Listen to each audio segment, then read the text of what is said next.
ఎప్పటి నుంచి అదే సార్ ఎక్కుతూనే భావిస్తారు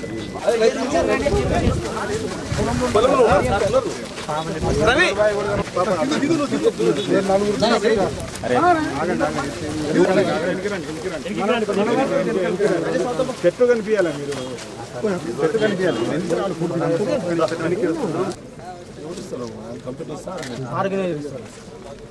కంపెనీ ఎప్పుడు మీ దగ్గరికి రాలేదు మీరు ఆయన ముఖం కూడా చూడలేదు కంపెనీ ఎవరైనా తెలియదు మాకు శ్రీరామ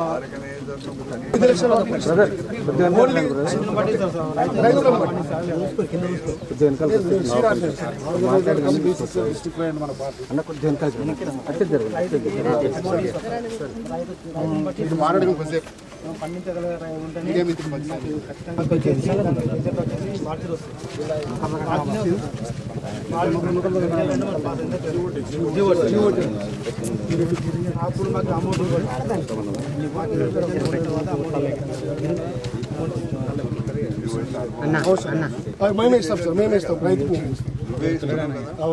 ఈ మూల విత్తనము పండించింది నీకు ఇస్తున్నాడు.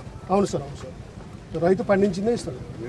అదే ఇస్తున్నాడు కదా, నువ్వు ఇచ్చిన విత్తనమే నీకు ఇస్తున్నాడు. అవును సార్. మళ్ళా నువ్వు పోయి దాన్ని పరీక్ష చేసుకొని పరీక్ష చేసే వరకు పైసలు ఇవ్వకుండా ఇదెక్కడి పద్ధతి? చెప్పండి. ఇది చాలా కీలకమైన ఇష్యూ. నువ్విచ్చిన విత్తనమే, శ్రమపడ్డాడు, భార్యాభర్తలు కష్టపడ్డారు, ఇచ్చిండు మళ్ళీ నీకు. ఇస్తే కూడా మీరు ధర ఫిక్స్ చేసుకున్నారు, దాని ప్రకారంగానే ఇస్తారు.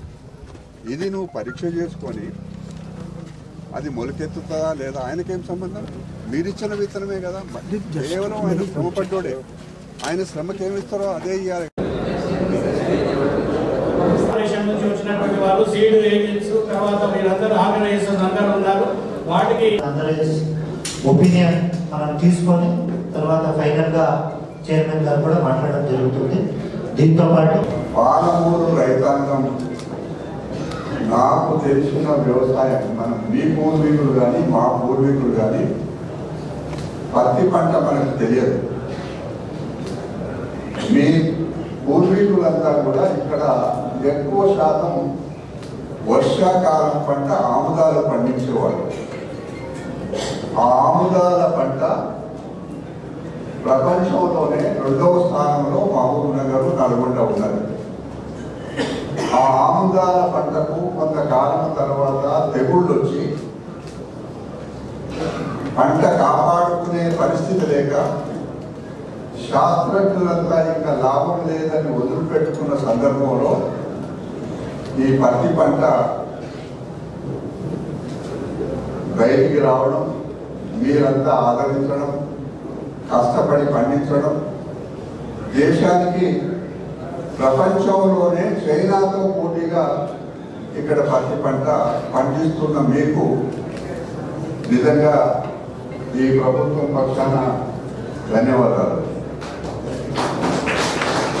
మీరు పాలమూరు రైతులు ఎంత కష్టజీవులో ఈ జిల్లాలో పెరిగి చదువుకొని ఈ స్థాయికి ఎదిగి ఈ రాష్ట్రానికే ముఖ్యమంత్రి అయిన ఒక రైతు బిడ్డ రేవంత్ రెడ్డి గారు, వారి ఆలోచన, వారి తపన అంతా కూడా వ్యవసాయము, రైతులు, అభివృద్ధి గురించే. నేను ఇంకొక మాట మనం చేస్తా ఉన్నా,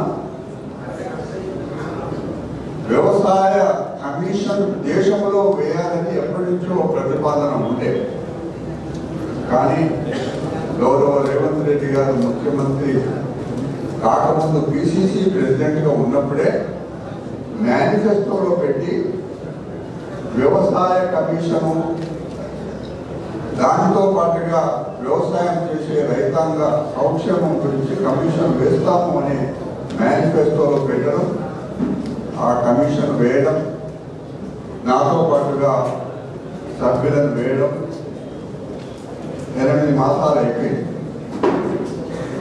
ఈ 8 మాసాలలో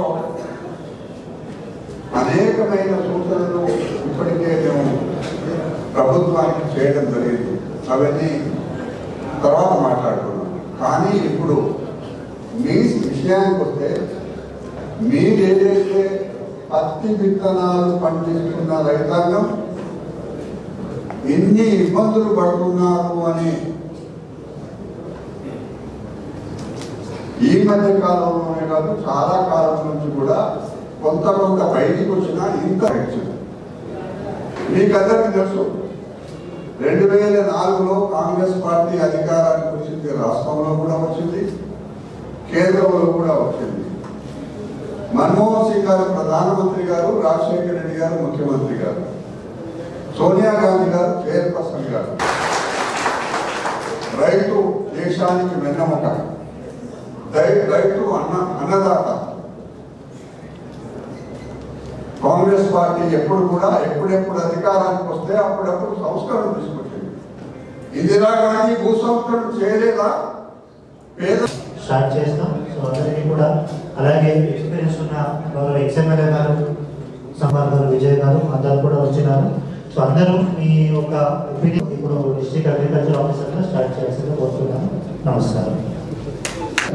ఒకటి ఏంటంటే రైతుల మధ్య కంపెనీల మధ్యలో అగ్రిమెంట్ ఉండాలి.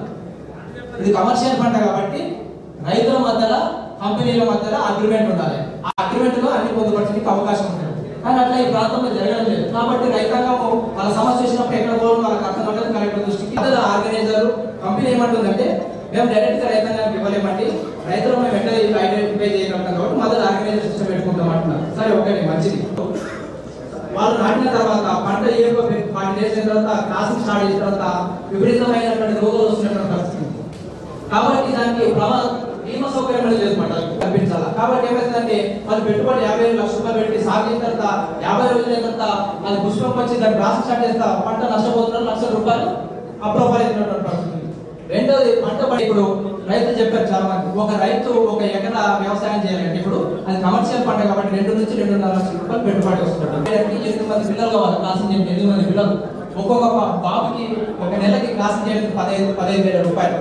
ఇది వాళ్ళకి భోజనం పెట్టాలి, కొబ్బరి నూనెలు ఇవ్వాలి, వాళ్ళకి ఆరోగ్య సమస్యలు తీసుకోవాలి. అంటే ఒక పిల్లగానికి 20,000 రూపాయలు ఖర్చు వస్తుంది.